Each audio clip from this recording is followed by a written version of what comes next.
अस्सलाम वालेकुम class, my name is Arshia from real scholar school and college.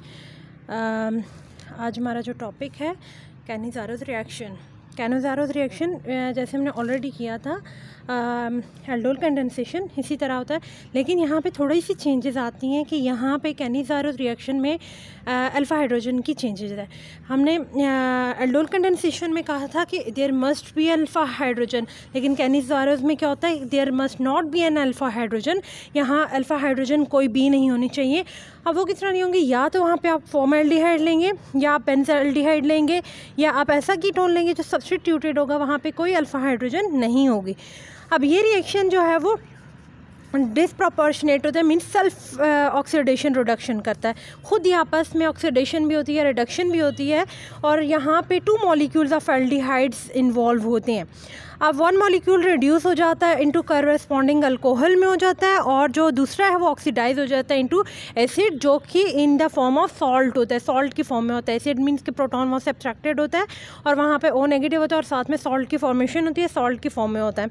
अब यहाँ पे जो रिएक्शन है वो 50% aqueous solution of sodium hydroxide का होता है एट रूम टेम्परेचर।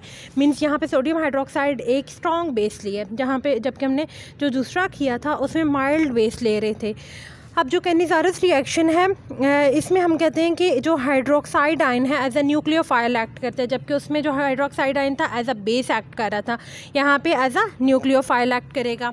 ये देखिए हाइड्रोक्साइड आयन ने यहाँ पे आके अटैक किया, जब अटैक किया तो ये किस में कन्वर्ट हो गया, OH यहाँ पे अटैच हो गया और साथ में O नेगेटिव में कन्वर्ट हो गया। अब इसके जो प्रोडक्ट बन रहा है वो ऑक्सीडाइज्ड है और ये रिड्यूस्ड है, मीन्स कि कार्बोक्सिलिक एसिड का जो सॉल्ट है वो ऑक्सीडाइज्ड है और अल्कोहल जो है इट इज़ रिड्यूस्ड, क्योंकि ये एल्डिहाइड एंड कीटोन से रिड्यूस्ड फॉर्म में है, मीन्स अल्कोहल की तरफ जाते हैं तो वो रिड्यूस हो जाता है, जबकि ये ऑक्सीडाइज्ड से भी ज़्यादा ऑक्सीडाइज्ड फॉर्म है। अब यहाँ पे 2 मॉलिक्यूल्स ऑफ एल्डिहाइड लेते हैं, there must be not be an alpha hydrogen. ये बेंज़ल्डिहाइड भी ले सकते हैं, फॉर्मल्डिहाइड भी ले सकते हैं, ठीक है। अब वो जब रिएक्टर दोनों मॉलिक्यूल सेल्फ कंडेंसेशन करते हैं, सेल्फ ऑक्सीडाइज एंड रिड्यूस होते हैं, तो कन्वर्ट हो जाते हैं to alcohol and carboxylic acid. अब सबसे पहले इसका मैकेनिज्म देखते हैं। OH as a nucleophile act करेगा, इलेक्ट्रोफिलिक कार्बन पे अटैक करेगा, ये यहाँ पे सब्स्टिट्यूट हो जाएगा और O नेगेटिव हो जाएगा, क्योंकि ऑक्सीजन की डेंसिटी ऑक्सीजन पर शिफ्ट हो जाएगी। फिर एक और OH आएगा, इससे प्रोटॉन एब्स्ट्रैक्ट कर लेगा। जब प्रोटॉन एब्स्ट्रैक्ट कर दे देगा तो इस तरह से O नेगेटिव इस तरह के एक आयन की फॉर्मेशन होगी जो कि अनस्टेबल होगा।